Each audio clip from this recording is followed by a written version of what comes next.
40% de perte de production, voilà l'estimation faite par Patrick Langevin. L'arboriculteur n'a jamais vu ça en 30 ans de récolte. Pour lui, c'est l'accumulation de phénomènes météo défavorables qui est à l'origine de cette cueillette catastrophique. Il y a le gel déjà, et plus une mauvaise pollinisation, ça veut dire que juste au moment de la floraison, le temps était exécrable. De la pluie tous les jours, du vent, c'est certes du vent, mais le vent est utile pour la pollinisation, mais quand il y a de l'humidité, ça ne marche pas.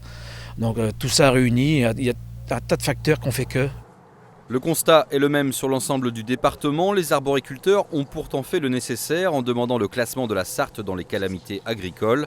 L'État devrait répondre favorablement à cette demande, mais les délais de remboursement pourraient impacter les exploitations qui n'ont pas les reins assez solides. Il ne faut pas rêver que les arboriculteurs vont toucher des sommes extraordinaires. Non, le chiffre d'affaires d'un hectare, c'est considérable et la perte va être considérable. Donc ça ne suffira pas. Et les calamités ne suffiront pas pour résoudre les problèmes d'entreprises qui ont tout perdu. Une autre perte financière est encore difficile à évaluer, celle de la qualité des fruits, fortement impactée par ces intempéries. En plus des problèmes de volume en récolte, on a de sérieux problèmes qualitatifs, puisqu'on voit tout de suite, les granits, elles ont des grands placards de gris.